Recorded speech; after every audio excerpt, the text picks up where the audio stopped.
listen to Jay. You never see a Metro Mayor, do you? And then two on the microphone, one straight after another. So sorry about that, but I really wanted to be here. I just want to say something about your perspective changes when you're out of Westminster. And mine definitely has, I'll be honest about that, the way you think about things.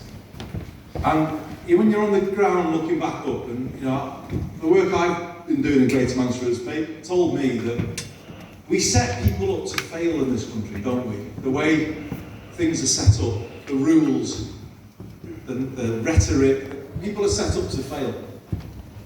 And the reason why I'm here, and I'm going to follow on what Jamie just said, the reason why I'm supporting a universal basic income, and offering Greater Manchester, by the way, to be the first trial area when a Labour government comes in and wants to do it. We will be first there, maybe alongside the North and South. We will come here first. Well, that's what it's happening. Isn't it about time we started setting people up to succeed? The foundations underneath people that allow them to be everything they want to be. Surely that's what we should be doing. And the thing for me about the universal basic income is it wouldn't just be good for people if you set them up to succeed. It would be good for the country. Because at the moment we pay massively for the costs of failure, don't we? Allowing people to experience trauma, fall into crisis, and the costs that we kind of then pick up as a result. If we set people up to succeed, we would set the country up to succeed, and we wouldn't spend as much as a country on the cost of social failure and everything that comes from that. And there will be people out there, as you all know, that will say, oh well, it can't be done, it can't be afforded. Well, let's take this one head on. It's amazing what they can find money for, isn't it? When they want to find money for something. Companies recently. On Friday, could you believe it when you were seeing what they were announcing? I mean, you kind of wondered how audacious they would be. My God, that was beyond audacious, wasn't it? That was battle lines drawn. We protect these people who are our donors, our supporters, and we're declaring war on everywhere else. That's how that felt to me when I was seeing what they did. And to say magic money tree, well, my God, they didn't just find it, they found an orchard, didn't they? And they were getting showered on the very wealthiest in this country. So to those who will say, we can't afford a universal basic income, well, I'm sorry, we can if we want to do it. Can I just give a shout out? I don't know whether Jamie did it or anyone else on the panel has done it, forgive me if they have. But can we just have a shout out to Mark Drakeford, our First Minister in Wales, who has given a universal basic income to young people who've experienced care. Now that is such a forward-thinking, good policy from a good man. We've only got a pay limitation in Greater Manchester. We've given a free bus pass to our young people, but we've extended it to the age of 21 for our young people who've been in care. But what I see through policies like that is you start to set people up to succeed. And this is the point. The thing that really changed my mind, or kind of opened my mind to a universal basic income, was the work we did on housing, homelessness. We had a pilot scheme, Housing First, and they've got one here in Liverpool and similar results. For those who don't know about Housing First, it gives people a home without any conditions. And the reason why this is important is because the foundation of a good home is essential, isn't it, to have a good life, to have health, and everything else that comes from that.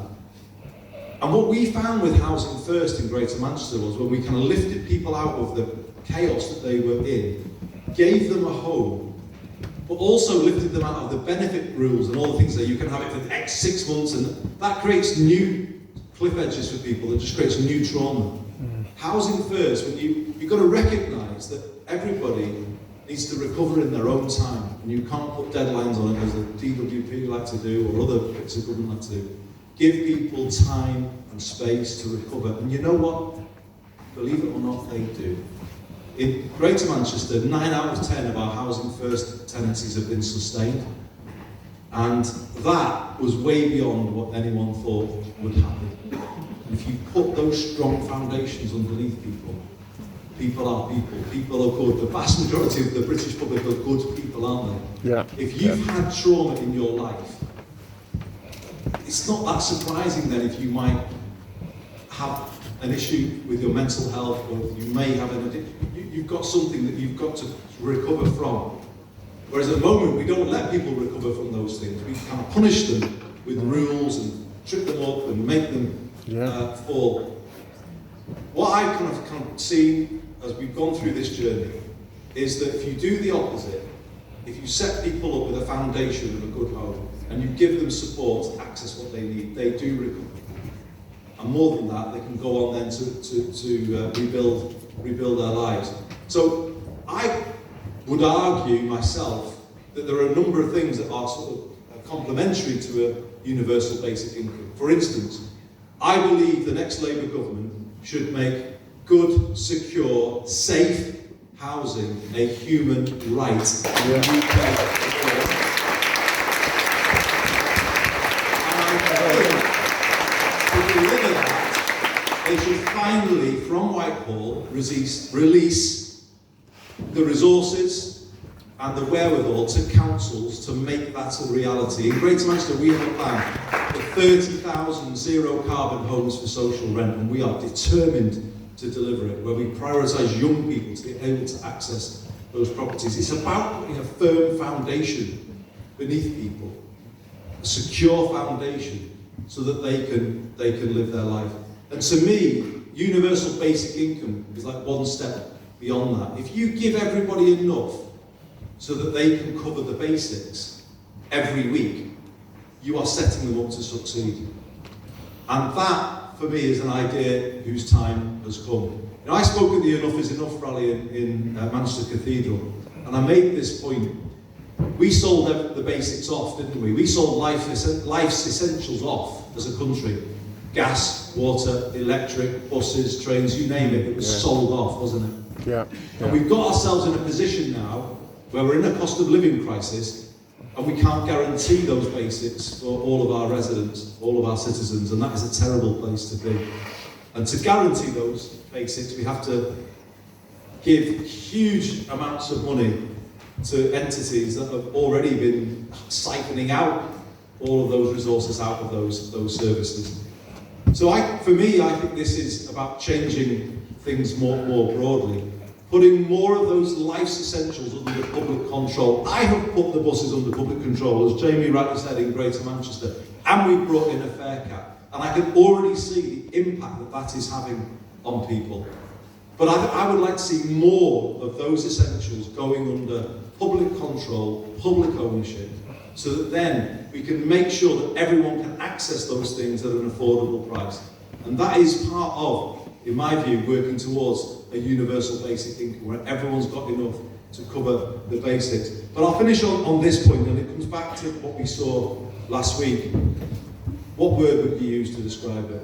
I mean, immoral, does that do it for us? Obscene? Disgraceful?